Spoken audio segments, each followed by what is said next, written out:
A burglar broke into my house and hid in the wardrobe. I saw it happen on the security camera. I didn't dare call the police because I had a body hidden in that same wardrobe. My name is Leo Carter. I'm a thief. Every day, I go to the nearby apartment complexes to distribute flyers. I like to roll the flyers into a cylinder and wedge them into the residents' door handles. After a day or two, I come back to check on them. If the flyer is still there, it means the resident hasn't been home for a few days. That home then becomes my target. The Iris Gardens apartment complex, Building 4, Unit 201. This was my target for today. The flyer on the doorknob was one I had placed there 3 days ago. 3 days had passed and the flyer was still exactly as I had left it. I put on my hat, mask, gloves, and shoe covers. Then I took my tools from my bag and skillfully opened the door.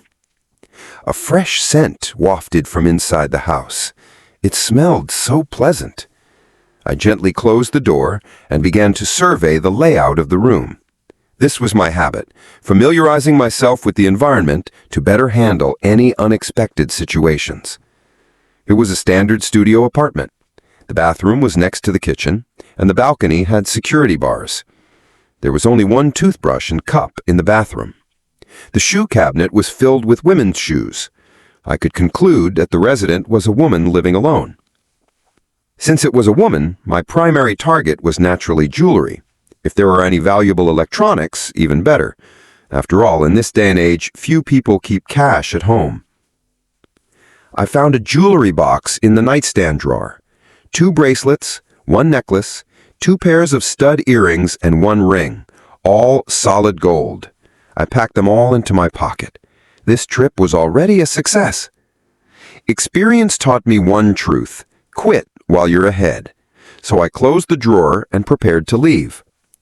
But just as I reached the door, I heard the sound of a key turning in the lock.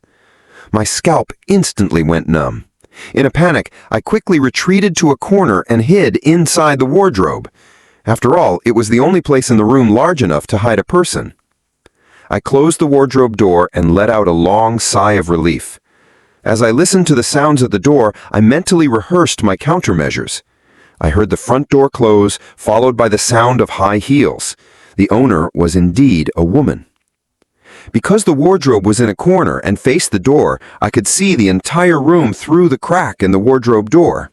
I saw an exquisitely dressed woman walk in. She put down her purse, changed into slippers, took off her coat and hung it on the coat rack. Then she walked straight toward the wardrobe. This is bad, I thought. I was about to have a face-to-face encounter. Luckily, the woman opened the left sliding door of the wardrobe, and I was hiding on the far right side. I crouched down, using the clothes as cover, and the woman didn't notice me. She took out a casual jacket, changed into it, and then closed the wardrobe door. I wiped my cold sweat from my forehead. A false alarm, thank goodness.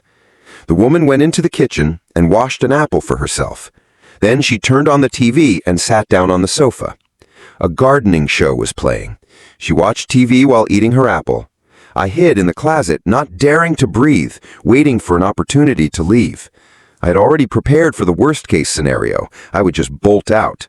As long as the woman didn't see my face, it would be fine. But that would inevitably alarm the neighbors. Once she called the police, it would be easy to trace me through the nearby surveillance cameras. So the best way was to leave without a trace. In this situation, my only chances were when the woman went to the bathroom or after she fell asleep. As I was silently waiting for my chance, my phone suddenly vibrated slightly. Someone had sent me a text message. I slowly took out my phone and glanced at it. It was from my buddy, Evan Wright. "Were you working today? Got any good clients? Pass a few my way." Evan was in the same line of work as me. We often shared clients. Sometimes you'd hit a whole building with multiple targets. When you couldn't handle it all yourself, you'd call up a friend. I quickly texted Evan back. "Code red. Client came home. I'm trapped inside." Soon, another message from Evan came through. "You got caught red-handed?" "No, I'm hiding in the wardrobe. The client hasn't found me yet." I used my phone to take a picture of the woman sitting on the sofa through the crack in the wardrobe door and sent it to Evan. This client's not bad looking. Ever thought about robbing her of her virtue, too? Piss off. Come help me. Think of a way to lure her out. Then I sent Evan the woman's address. It's a 5-alarm fire. I'll buy you drinks tonight. Evan replied with an "on my way." And then there was no more news. The woman threw away the rest of her apple. Then she stood up, walked to the wine cabinet, took out 2 wine glasses, and poured 2 glasses of red wine. I was stunned. Why 2 glasses? And then I saw her pour sleeping pills into one of the glasses, an entire bottle of sleeping pills. The woman placed the 2 glasses on the coffee table and then looked at her watch. She seemed to be waiting for someone. Just then, I heard a knock on the door. I initially thought it might be Evan, but he couldn't have gotten here that fast. The woman looked toward the door, paused for about 2 seconds, then slowly walked over and opened it. Standing at the door was a middle-aged man. It wasn't Evan. The man was holding a bouquet of roses and smiling at the woman. "Jing Jing, have you been waiting long?" The man gave the flowers to the woman, and she shyly led him inside. Come in. I bought a new bottle of red wine. Come and have a taste." As the woman led the man in, I noticed she used her key to lock the door from the inside. She took the man's arm and led him to the table. Then she handed him the glass of red wine with the sleeping pills. The man downed the wine in one gulp and then started to get handsy with the woman. I hid in the closet, my feelings a complicated mess. I'd only planned to break in and steal something. I never expected to walk into this. The key thing was, the woman had drugged the man. I could very well become a witness to a murder. I don't know how much time passed, but the man had lost consciousness. The woman dragged a large plastic tub from the kitchen, a very large tub, large enough to fit a person. She placed the tub at the foot of the bed, right in front of the wardrobe doors. Then she stuffed the man into the tub and stripped off his clothes. What sent a chill down my spine was when she brought out an electric saw and a cleaver. The scene that followed, I will never forget for the rest of my life. The woman dismembered the body right before my eyes. The buzzing of the electric saw made my scalp tingle. The bloody, pulpy liquid in the tub made me want to vomit. The woman packed the smaller pieces of the body into plastic bags. Then, bag by bag, she placed them in the freezer on the balcony. At that moment, I couldn't care about anything else. I just wanted to escape this place as fast as possible. But damn it, the wardrobe door seemed to be stuck. I couldn't push it open, no matter how hard I tried. Just then, my phone vibrated slightly again. It was a text from Evan. "How's it going over there?" I quickly replied, "The wardrobe door is stuck. I'm trapped inside and can't get out." "Did the woman find you?" "Not yet. That woman is a psycho." Evan didn't reply. I quickly asked again, "Where are you?" "I'm already here." "Here? Where are you?"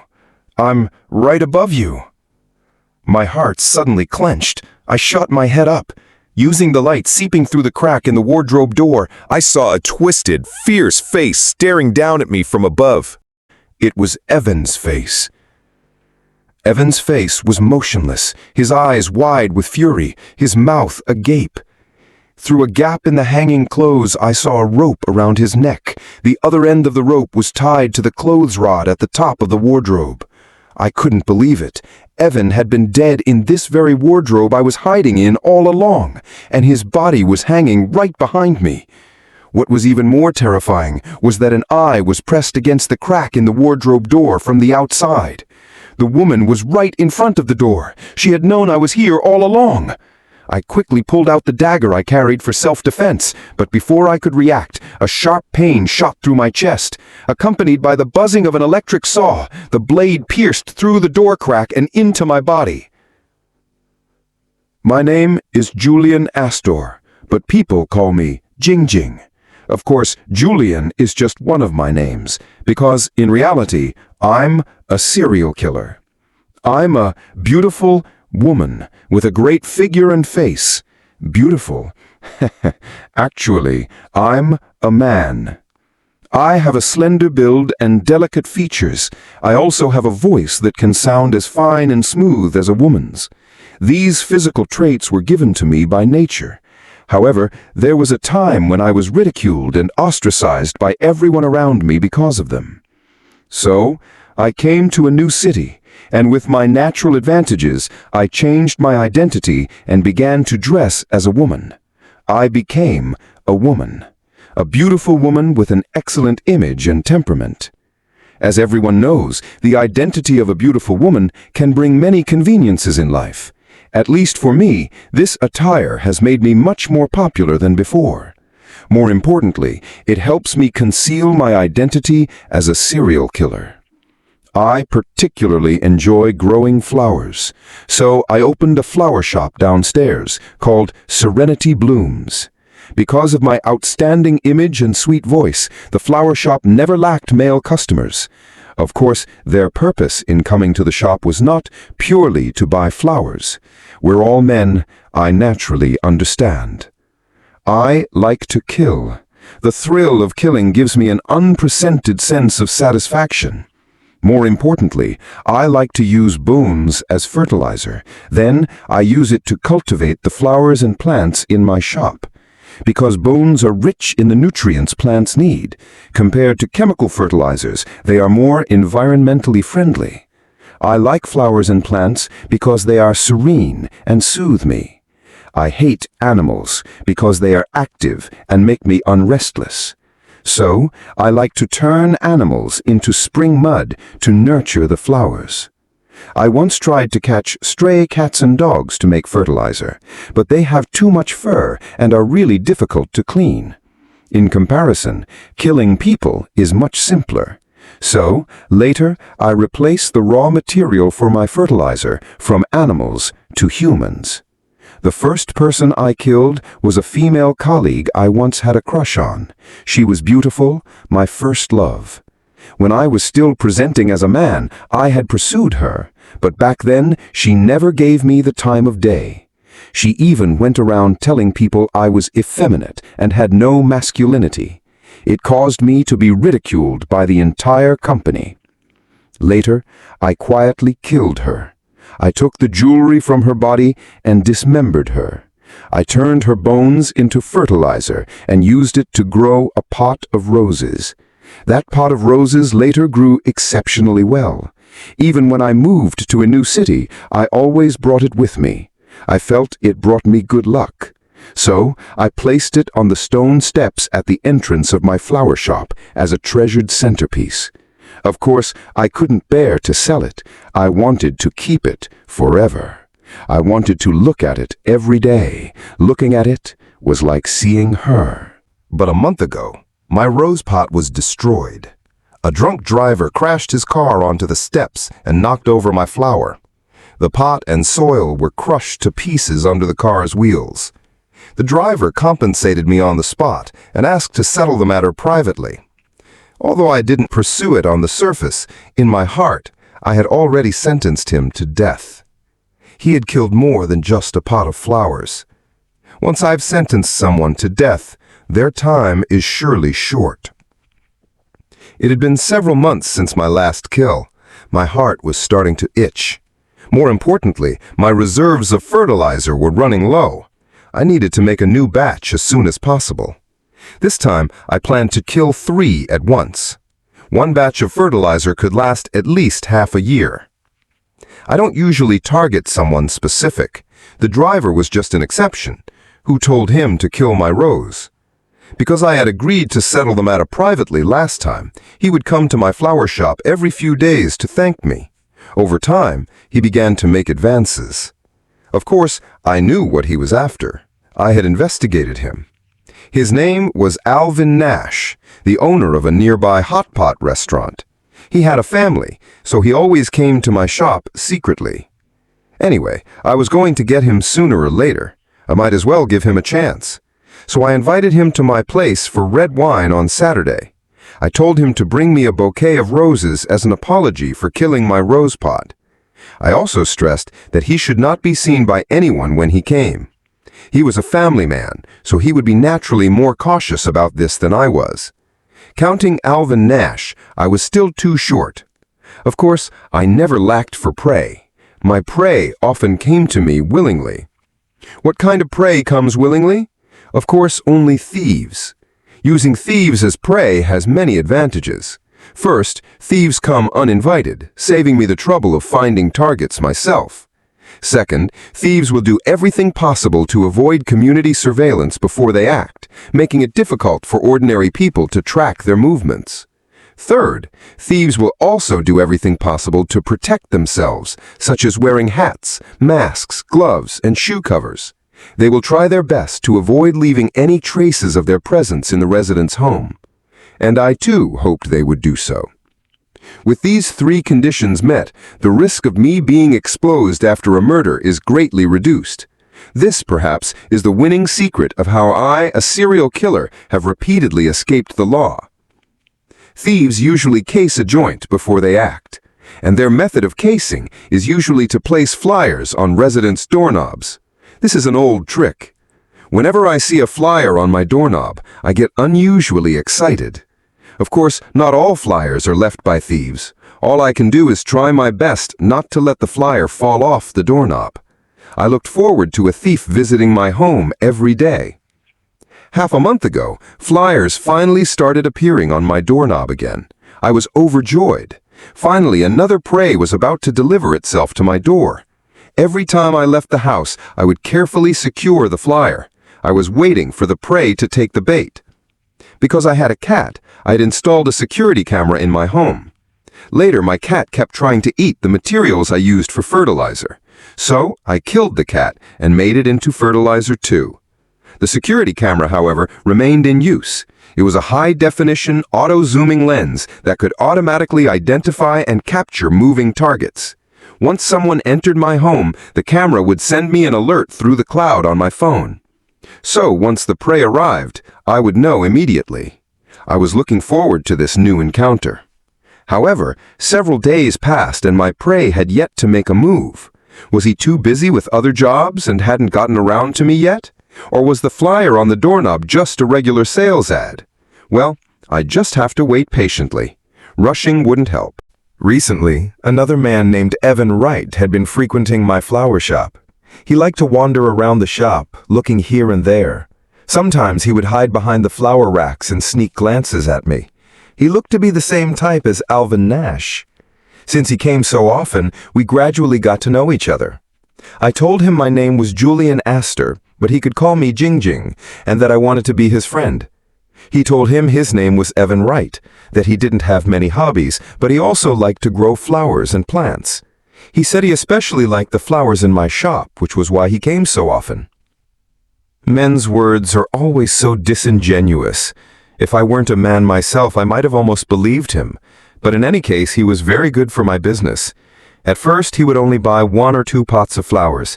Later, to cozy up to me, whenever I had new flowers in stock, he would buy them all in one go.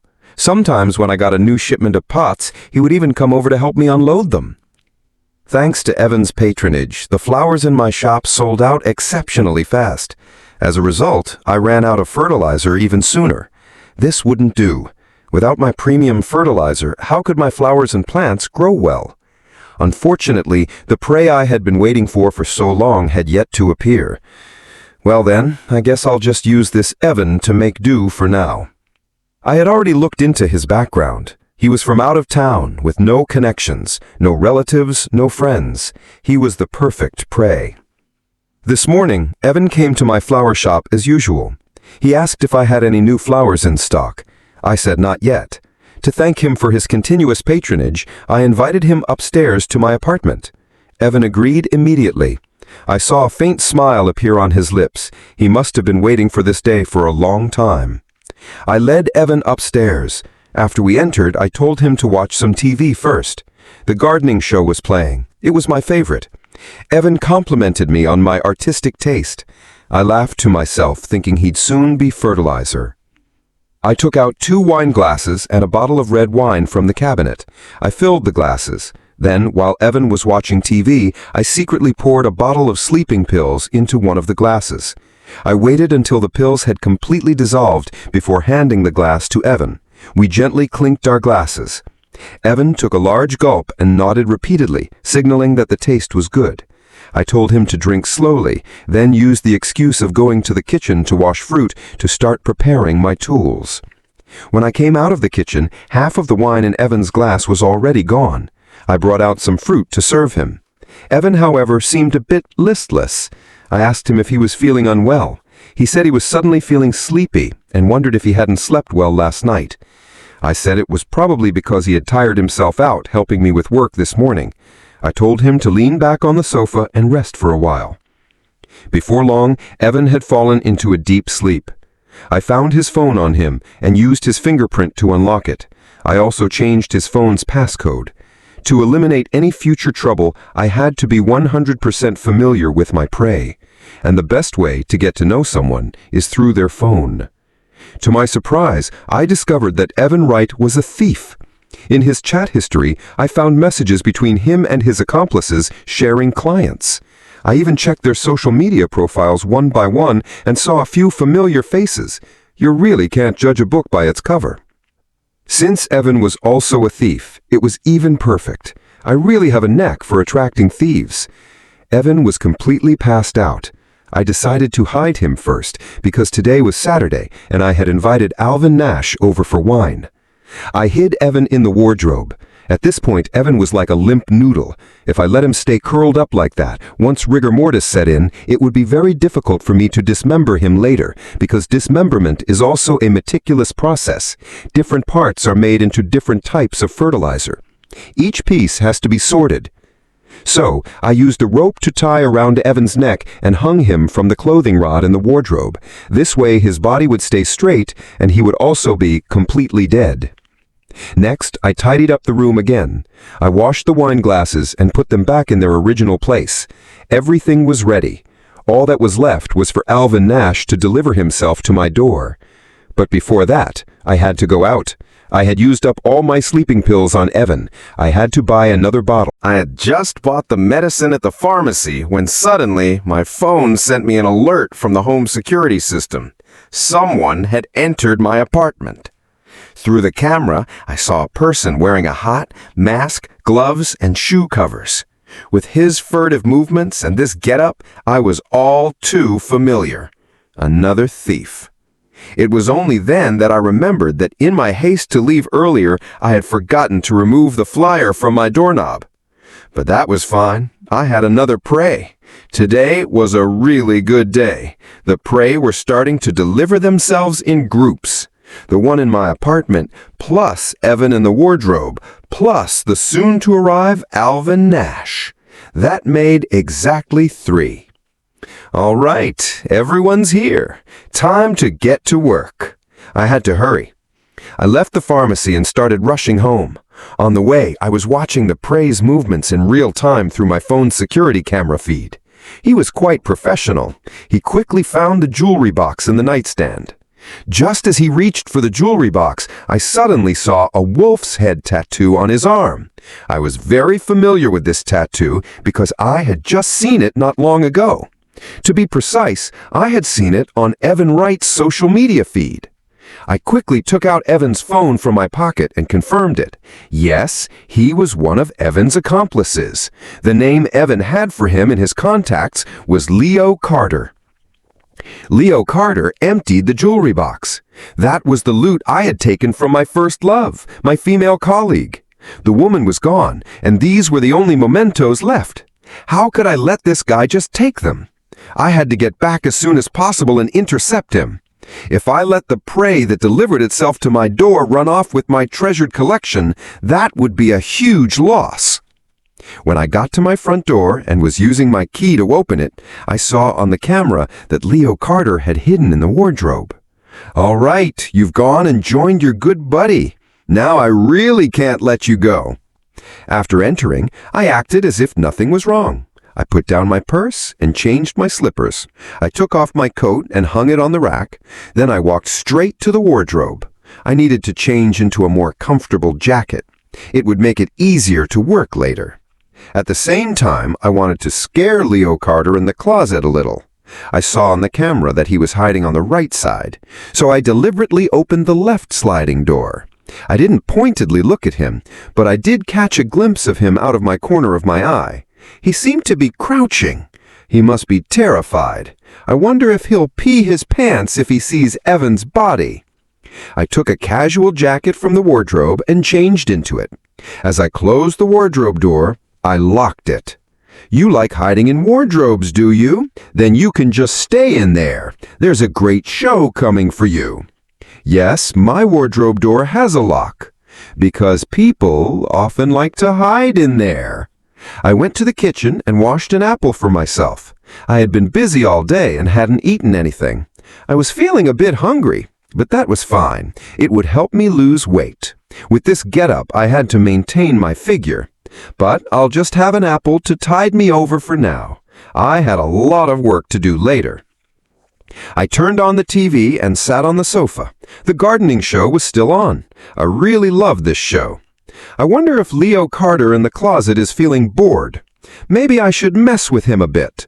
To play with one's prey in the palm of one's hand is one of life's greatest pleasures. I casually took out Evan's phone from my pocket. I sent a text to Leo Carter under Evan's name. I was just trying to scare him. I didn't expect Leo to reply immediately. He asked Evan to come help him out. It seems that so far Leo hadn't discovered Evan's body. That's right. The wardrobe was so dark and full of hanging clothes. I had hung Evan in the very back. It was normal for Leo, in his haste to hide, not to have noticed him right away. This was getting more and more fun. I hid the phone by my side and continued to text Leo under Evan's name while eating my apple. Leo even sent me a picture of me sitting on the sofa, taken from inside the closet. I have to say, I'm quite photogenic. I was very pleased with my makeup today. The me in the photo was beautiful. It's just that my chin seemed a bit fatter. Looks like I really need to watch my weight. I looked at the apple in my hand. Forget it, I'll just throw it away later. I continued to text Leo. I teased him about whether he had any thoughts of robbing me of my virtue. But Leo was only focused on getting Evan to help him out. He was in no mood to think about anything else. Well, I'll stop playing with you for now. My next prey is about to arrive. I need to get ready. I threw away the apple, stood up, walked to the wine cabinet, and once again took out the 2 wine glasses and poured 2 glasses of red wine. I repeated my old trick, pouring sleeping pills into one of the glasses. I can't remember how many times I've done this. This method never fails. I placed the 2 glasses on the coffee table and then looked at my watch. Alvin Nash should be here soon. Just then, there was a knock on the door. I looked toward the door and adjusted my posture. Then I slowly walked over and opened it. Alvin Nash was standing at the door. He was indeed holding a bouquet of roses. He smiled at me. "Jing Jing, have you been waiting long?" Alvin gave me the flowers, and I pretended to be shy as I led him inside. Come in, come in. I bought a new bottle of red wine. Come and have a taste." As I led him in, I used my key to lock the door from the inside. I took his arm and led him to the table. Then I handed him the glass of red wine with the sleeping pills. Alvin downed the wine in one gulp and then started to get handsy with me. This guy was too impatient. I pushed and dodged, finally managing to wait until the drug took effect, and he passed out. I dragged a large plastic tub from the kitchen. I placed the tub at the foot of the bed, right in front of the wardrobe doors. Then I stuffed Alvin into the tub and stripped off his clothes. I also got the electric saw and the cleaver. Then, right in front of Leo Carter in the closet, I dismembered Alvin Nash. The buzzing of the electric saw made me feel invigorated. The bloody, pulpy liquid in the tub made me ecstatic. I packed the smaller pieces of the body into plastic bags, sorted by type. Then, bag by bag, I placed them in the freezer on the balcony. Once I've dealt with the other 2 prey, I can put these body parts into jars, add the right amount of water, fermentation agent, catalyst, and other substances, and everything will be perfect. Now it was time to deal with the prey in the wardrobe. I wonder what Leo Carter's reaction was after watching that grand dissection. I decided to mess with him one more time. I used Evan's phone to text him again. Leo replied quickly. He still hadn't discovered Evan's body. This guy was really dumb.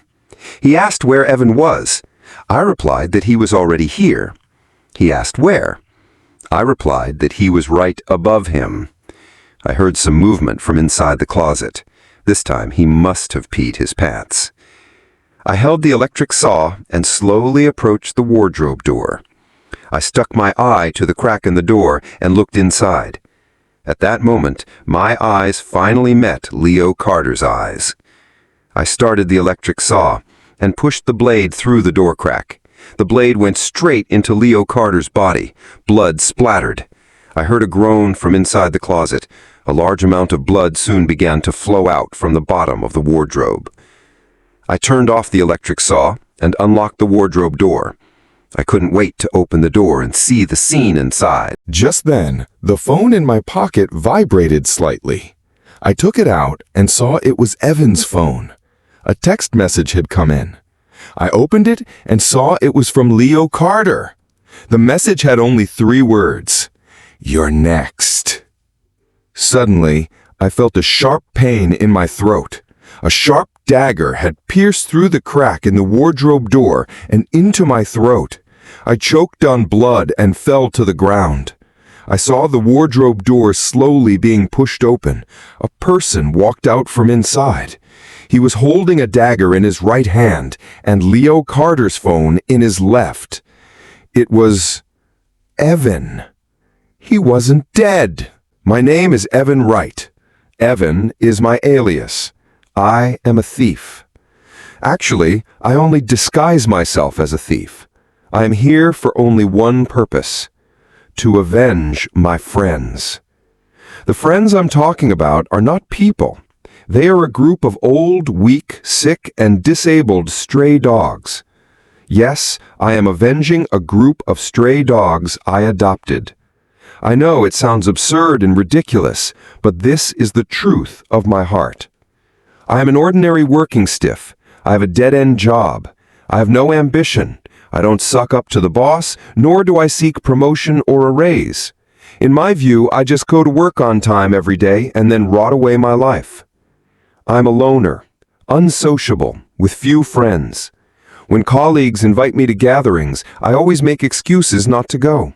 I'd rather ride my electric scooter on a deserted street in the cold wind. People say I have social anxiety, that it's a sickness. Actually, I just like to be alone.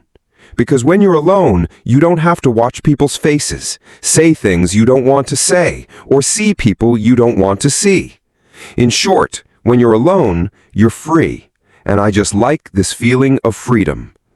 This feeling disappears instantly when I run into an acquaintance.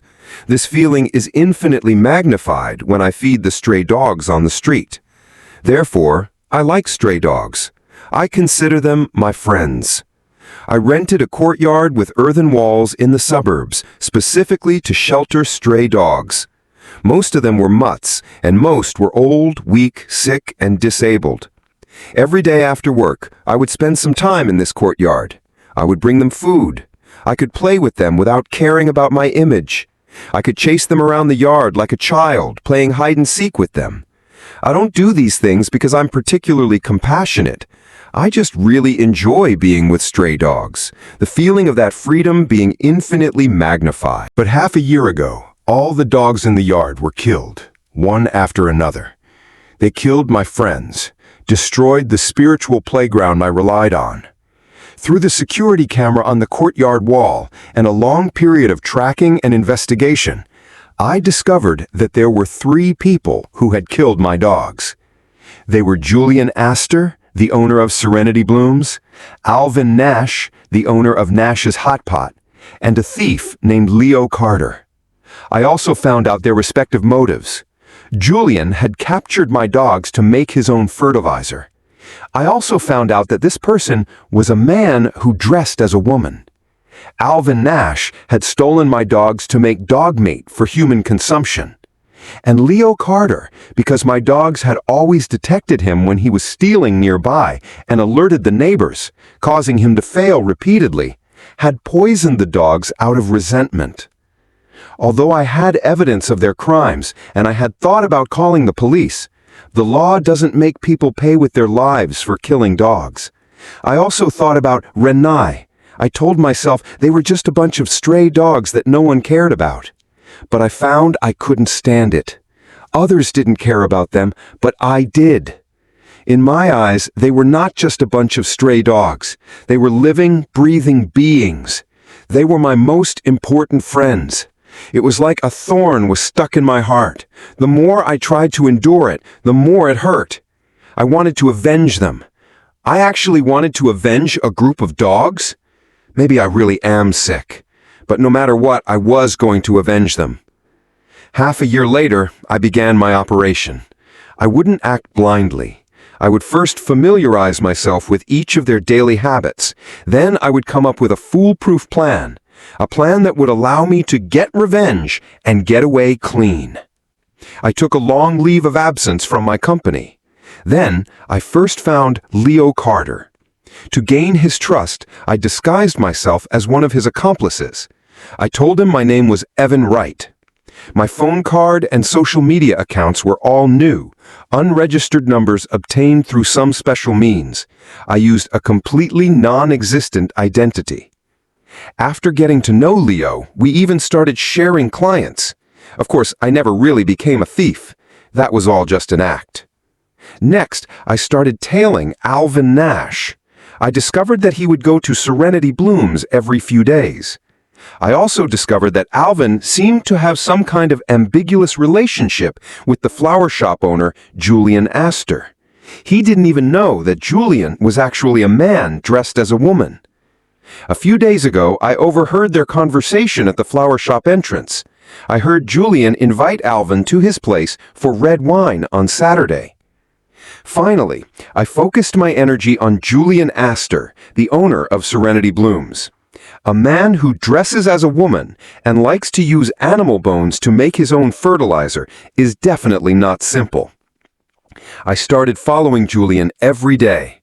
I found out he lived in Unit 201, right above his flower shop.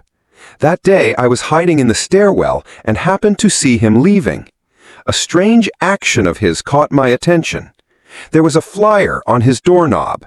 He clearly saw it, but didn't take it off. Instead, he intentionally wedged it in more tightly. Although not everyone knows that thieves like to use flyers to case a joint, to clearly see a flyer and deliberately not remove it is definitely not a normal person's behavior. Could it be some kind of trap he had set? And this kind of trap would only be effective against thieves.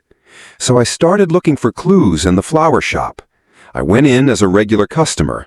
I bought a few pots of newly arrived flowers. Later, in the soil of the flower pots, I found some tiny remnants of dog fur. Based on the time my dogs were killed, I figured this batch of flowers must have been grown with fertilizer made from their bones. At this thought, my heart trembled slightly.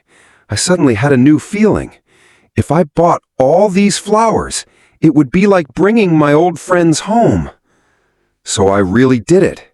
I bought all the newly arrived flowers. Later, I made an even more astonishing discovery. In the soil of one of the flower pots, I found an earring. I recognized this earring. The owner of the earring was also a thief. In Leo Carter's social media feed, I had seen the owner of this earring share a picture of it. I had heard Leo mention that the owner of the earring had disappeared half a year ago. But his earring had appeared in the soil of a potted plant in Julian Astor's flower shop. Combining this with Julian's habit of not removing flyers from his doorknob, I could almost conclude that he was hunting thieves and then using their bones to make fertilizer. I never expected him to be a perverted serial killer, and he had invited Alvin Nash to his house on Saturday. Alvin was very likely his next target. In that case, if I also lured Leo Carter to his house, couldn't I kill two birds with one stone? 3 days ago, I found Leo Carter. I told him he could expand his business to the Iris Gardens apartment complex. Leo went that same day.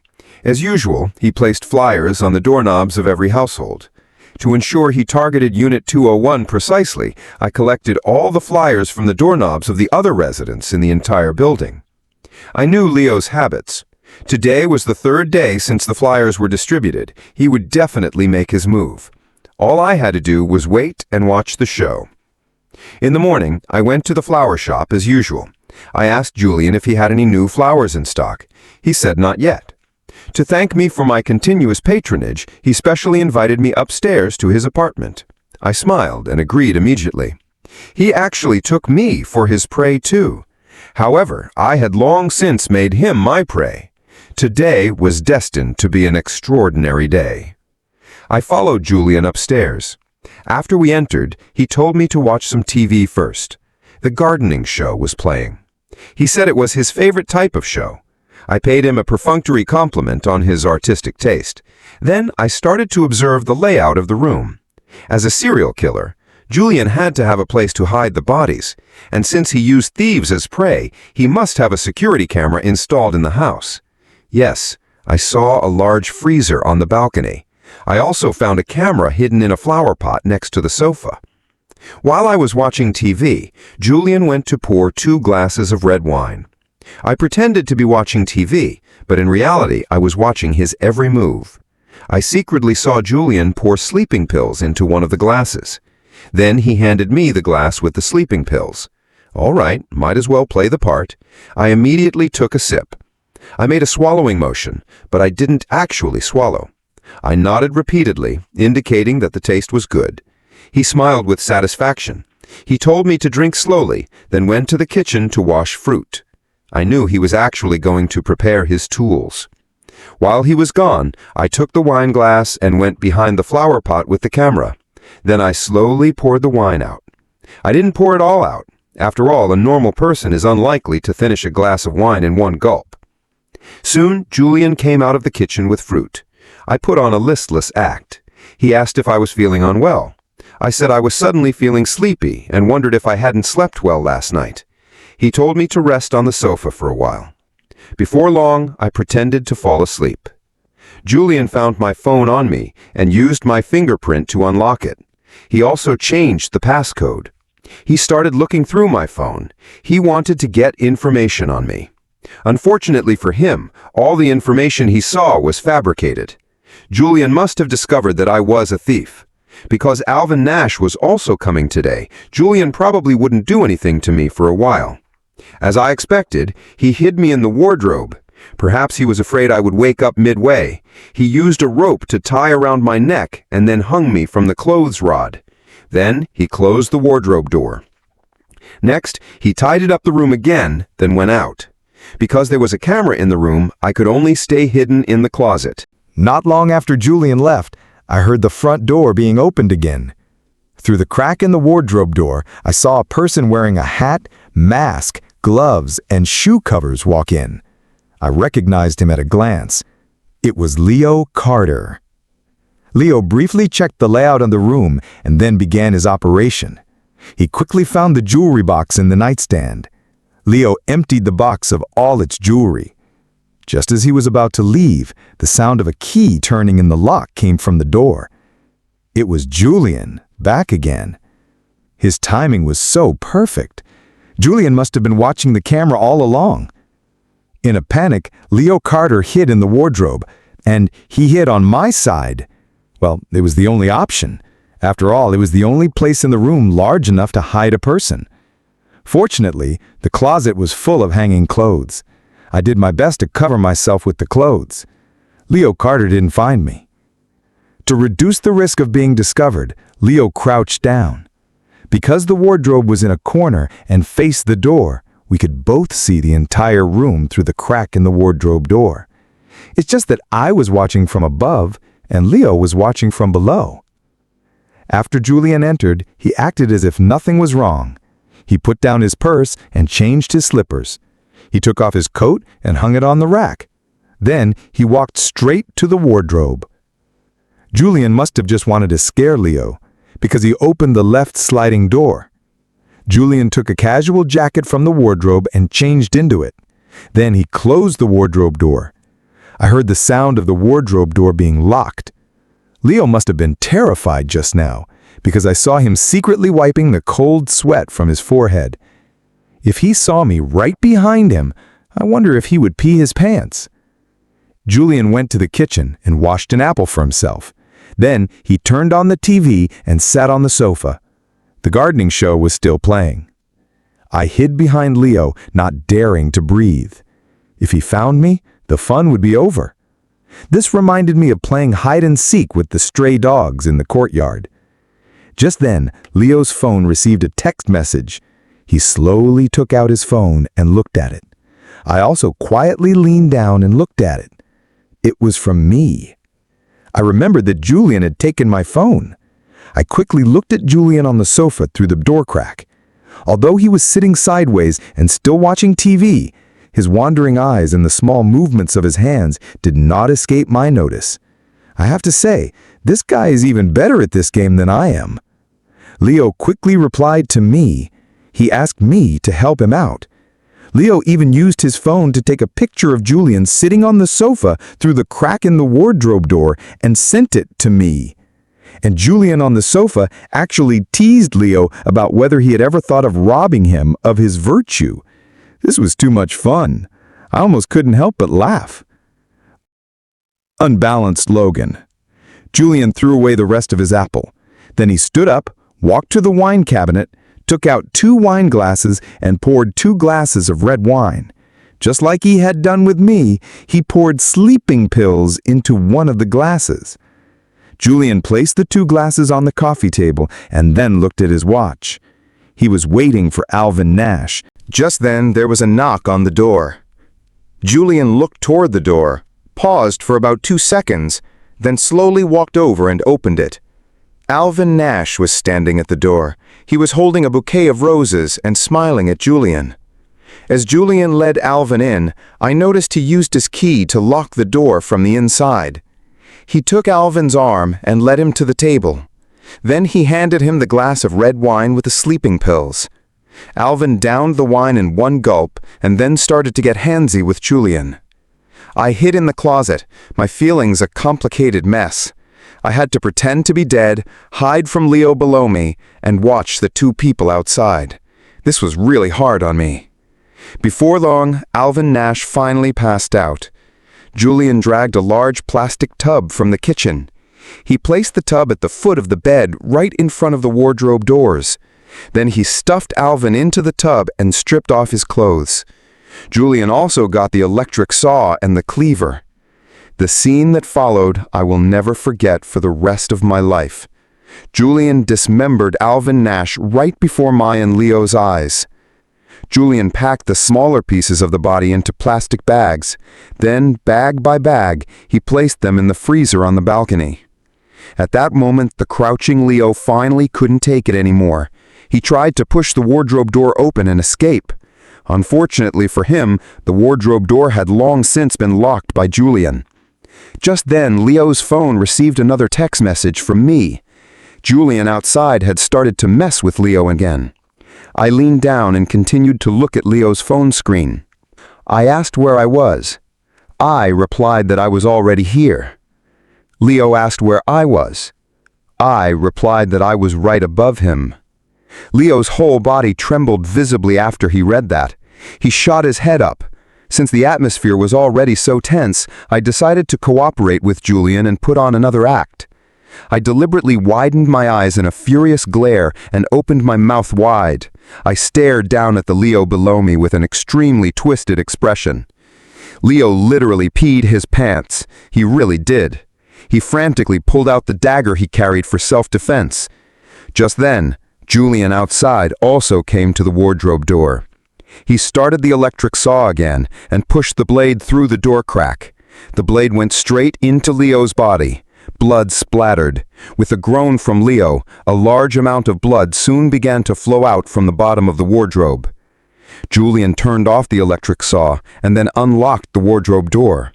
He couldn't wait to open the door and see the scene inside. This time, I also wanted to mess with Julian. I used Leo's phone to send a text to my phone. The message had only 3 words: "You're next." Just as Julian finished reading the text, I, with lightning speed, used Leo's dagger to stab through the door crack and into his throat. Julian choked on blood and fell to the ground. I slowly pushed open the wardrobe door. I was holding the dagger in my right hand and Leo's phone in my left. It was time for the real hunter to make his appearance. I wiped my fingerprints from the dagger and then placed it in the hands of Leo Carter in the wardrobe. I used Julian's phone and started to look through the security camera playback in the room. Julian had kept all the previous surveillance records. I saw many scenes of Julian killing and dismembering people in the past. I also saw the scene where he killed my dogs. I couldn't bear to watch anymore. I found the footage where I appeared and deleted it from both the local device and the cloud. The rest of the surveillance footage would be my gift to the police. I had helped the police catch a serial killer. A few days later, I canceled my leave of absence from my company. I went back to being an ordinary working stiff. I continued to work my dead-end job. Every day after work, I would still go to that courtyard with the earthen walls and spend some time there. I also continued to take in new stray dogs. I also took all the flowers I had bought from Julian's shop and placed them in this courtyard. These flowers were mostly grown with fertilizer made from my old friends. My old friends were all gone. But looking at the flowers and plants filling the courtyard, I felt like they had all come back, just in a different way. They were no longer old, weak, sick, or disabled. They had become colorful and were growing toward the sun. After returning to my job, I was no longer a loner. I started trying to be sociable, trying to make friends. Since my old friends were living in a different way, then I too would live in a different way.